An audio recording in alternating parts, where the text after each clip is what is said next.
Hello, everyone, and welcome to our pre-meditation talk to our weekly Catalyst meditation. Been looking forward to this, and without much further ado, um, I want to talk about our subject, which is the 12 global challenges. Some of you who have been with me for a while will remember this, so you can just consider this a refresher. And some of you who have not, if this is your first introduction to it, we'll be talking about how this came about, the 12 global challenges, how they came about, what they mean to us as a human family, and what we will how this should be affecting how we see the world and the things that will be happening in our very near future, actually happening right now and go on in our very near future. For those of you who remember a video series I did, I guess about 2 or 3 years ago, called The Wave. The global challenges and the wave are kind of related to each other. One of the things with regard to the wave is, what are if you're in the ocean and tsunamis are coming in and you're getting buffeted, you might want to know what some of these tsunamis are made out of. The global challenges are different in that these are things that are, I guess I'd say endemic. These are things that have been widespread uh, in our lives, in our global lives, and in our reality. Most important thing about one of the important things about the 12 global challenges is that the impetus for this is not coming from the West. Okay, the impetus for this is something that comes from Dr. A.T. Aryaratne, and I got a slide of him somewhere here. Dr. A.T. Aryaratne, who is known as the Gandhi of Sri Lanka, and this is him at one of our smaller um, peace meditations. There's only about 100,000 people there. The really big ones had a lot of people. The biggest one I participated in had 500,000 people, all dressed in white, all meditating for peace. And my role in that will be subject to another conversation. So he and I were friends for quite a while, and he developed something that he called the 10 village needs. And in my time there, he just handed me this pamphlet that says, "Oh, we worked out, yeah, every village in Sri Lanka should have these. All villagers should have these things." And I looked at it, and I looked at it from my perspective, which obviously was and is an international perspective, and said, "This looks kind of similar." So what he wrote in the 10 village needs. Um, Number one is a clean and beautiful environment. I'm going to see if I can do this so I don't have to look off camera. A clean and beautiful environment, adequate provision of clean drinking water, minimal supplies of clothing. And in the context of Sri Lanka, it meant that every man should have at least 2 sarongs. And that's all you need. When you live in the tropics, that's about all you need. Adequate and balanced nutrition, simple housing, basic health care, basic communication facilities, And that generally means there should be at least one telephone in each village, um, just in case something comes up. A minimal supply of energy. And what that means, I mean, and this is a pamphlet, so it explained what he meant by a minimal supply of energy. And it meant that a family should have enough wood on hand to be able to uh, cook their meals. Um, Holistic education, and by that, and he and I, like, we spent time reworking this into the 12 global challenges. Um, he meant a relevant education, that an education is relevant to who you are and relevant to um, your needs, your future, etc. I told him about our lack of holistic or relevant education in the United States, where we got all the schooling out there, but um, one of the things we were taught when I was in elementary school was how to square dance. And so we're out in the schoolyard, and we're learning how to do-si-do. And the schoolyards, I was raised in Camden, New Jersey, the worst city in America. Um, and the schoolyard was a no man's land for gang wars. Okay, so at any given point, there were broken bottles. If the folks were shooting, there were spent cartridges, bullet holes in the walls, and we're out there, sometimes blood on the ground, and we're out there learning how to do-si-do. And I was thinking, even I learned how to do-si-do, um, but I was thinking there probably was something else they needed to be teaching us, like how not to be shooting each other, or how to duck. Um, and so the need for relevant education continues. And the last one was the satisfaction of intellectual and cultural needs. And his thinking at that time was, uh, if you can read and write, you should have access to a newspaper. Since most of the villages at that time didn't have electricity, there was no need for a television. There's nothing you could do with it. You could sit there and look at a blank screen. Um, but um, but there still was a need for intellectual and cultural needs. So he took that and changed it and updated it for uh,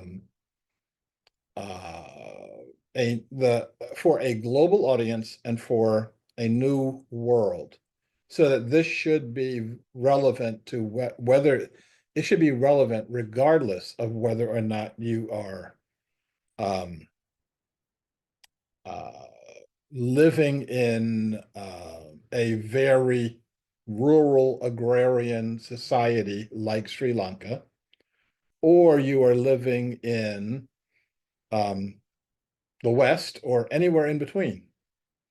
And so this is what the 12 global needs morphed into. And this is something that I might as well do this right now. This is something that I've done a lot of talking with, a tool that I use to talk with. And oh, when I have this on my screen, I can't find my chat box. I'll put it as soon as my chat box reappears, I'll put it there. So I can't go through all 12 global challenges in the roughly 10 minutes I've got to do this. And so I'm going to talk about a couple, and then I'm going to refer you to two versions of the 12 global challenges. One of them is a short 40-minute walk through all 12 of them. And then the other one is a 2.5 hour webinar that I did some years ago. If you want a thorough explanation and interaction with the 12 global challenges. I'm going to put the links for both of them in the chat box as soon as I get access to the chat box.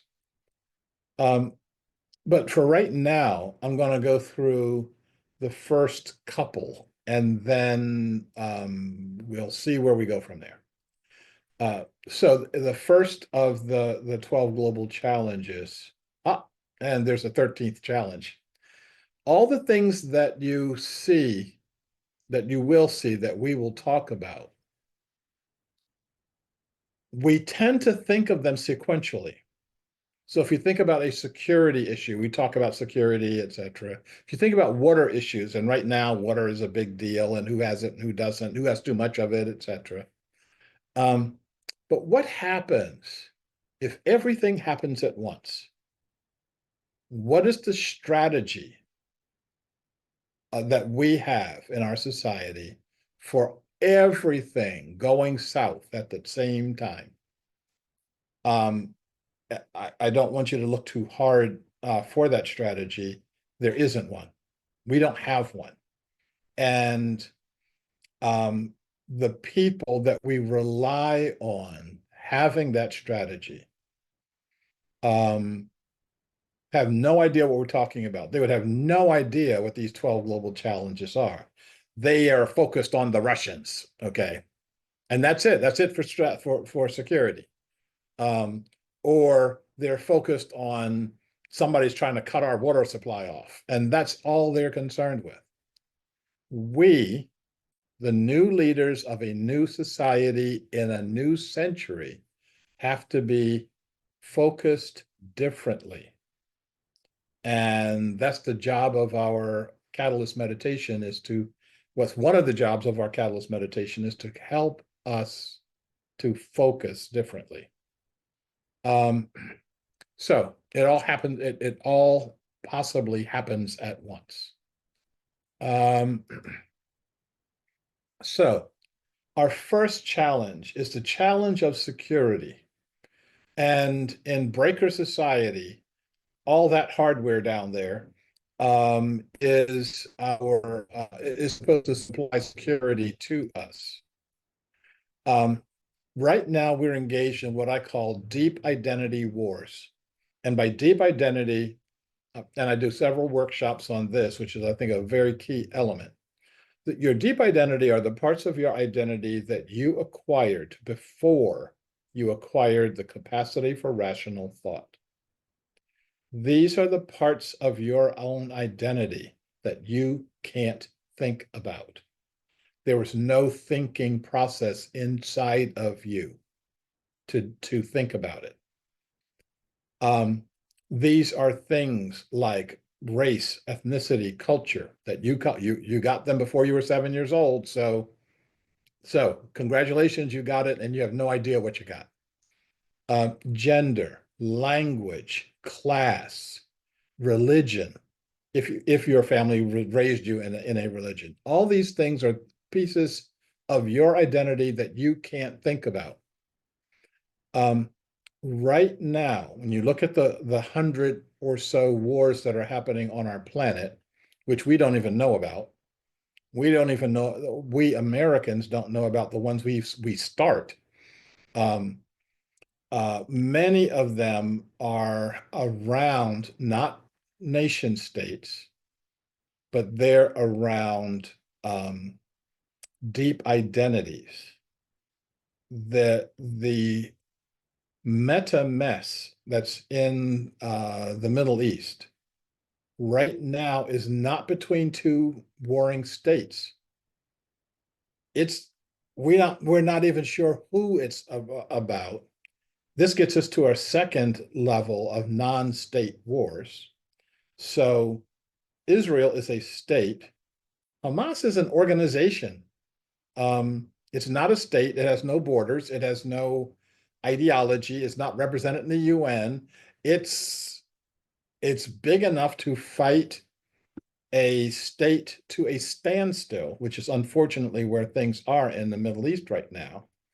And both Israel and Hamas used the population in Gaza as a punching bag.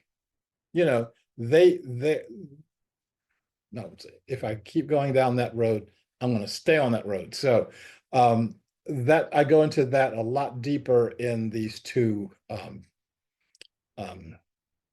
in the links I'll be showing you.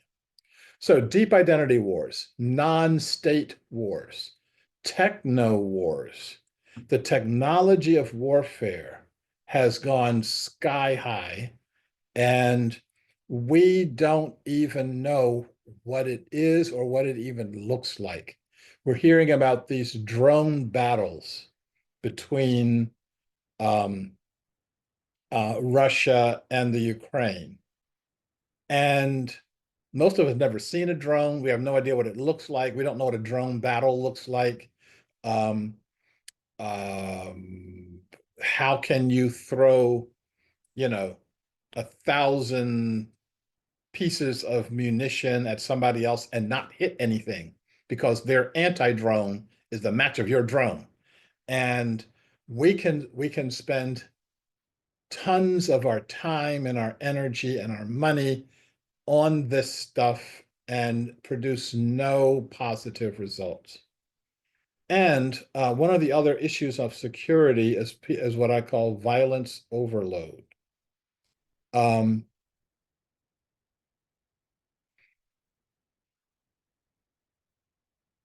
Violence has pervaded our society so much that we call it entertainment.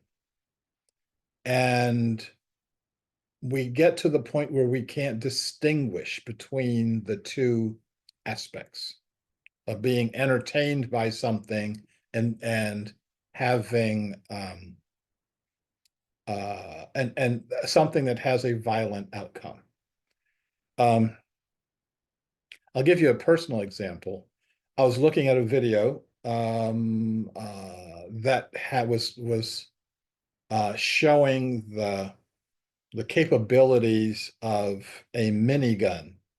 And the word mini, I don't know why they put that in there because this is a maxi gun. Um, it's bolted onto a helicopter or a Jeep or something, and it can shoot 6,000 bullets a minute. Now, that's a lot of bullets. That's something like 100 bullets a second. Um, and it basically evaporates whatever it's pointing at. And so they were showing they were mini gunning this abandoned car to show what its destructive power is. And there's a part of me saying, "Wow, damn, that's what you want on your side." And then it's like I caught myself like, "Wait a minute, what does a minigun do when you point it at people? Not an abandoned car that you can um, demolish in something like 4 or 5 seconds. What happens when we're using that on people, which is what we do with weapons? Um, and how do I distinguish the technological sophistication of um, something like a minigun from the moral and ethical and spiritual implications of a society that creates, deploys, sells, and uses things like that? Not easy to do. I'm going to squeeze one more challenge in here, and then I'm going to leave it up to you to look at these other links I'll put in. We are challenged by water. And we've got a situation where Um, we have too little of it, unless you have too much of it, unless you've got adequate supplies of it, but it's all poisoned with pesticides and agricultural runoff, etc. Or, as many countries are doing, it's privatized. Um, getting this basic, I was going to say a basic human need, but it's not a human need, it's a life need. All life needs water. And leaving that up to a corporation that has as its goal not your well-being. We just talked about two of the 12 global challenges. There are the rest of them for you. Um, I would suggest that you either save your chat box, and there's a way to do that I'm not sure how it looks on your screen, or you write that down real quick, or you actually click on a link and open it up so that you then have it on your computer. Um, and again, one is shorter and the other one is longer. I want to say something really quick, and then we're going to get started. This is right on the time where I wait a minute or two before starting the catalyst meditation, because I am all of our time is not synced here. Um, I did something a week ago, and that something was done because of you, all of you. And this is my way of saying thank you. I put in the link for donations to Commonway, and we got some. And what I did was spent a little bit of money promoting our last pre-meditation talk, the last video. And by promoting as a technical term, that uh, means something to YouTube. But what it means to us is that that video that we did just a week ago has now become the highest ranking video in the Commonway playbook. More people watched that within the last week than watched my TED talk over the last 10 years. More than that, the number of subscribers to the Commonway YouTube channel has quintupled. Okay, so now we've got, when we started last week, we had about 550 people who were sort of subscribers to the Commonway channel. We're now way over 2,000 and still going up. Um, the number of impressions that it's received has been truly astounding. A third of a million impressions. We are, this has been pretty stunning. I'm sorry, do I look stunned? I should look stunned. Okay. Um, and this is thank you to the people who put in a couple $100 in donations. And I'm going to encourage you to do that again. You don't have to do it right this second, but I'm going to put the donation link in there right this second. Yeah, what happens if we can do even more? Let's find out. But what we should do right now is act like we're going to be doing a meditation. And I'm checking to see if everyone is muted, and you are. I am checking to make sure I've got the right boxes open in front of me. And I'm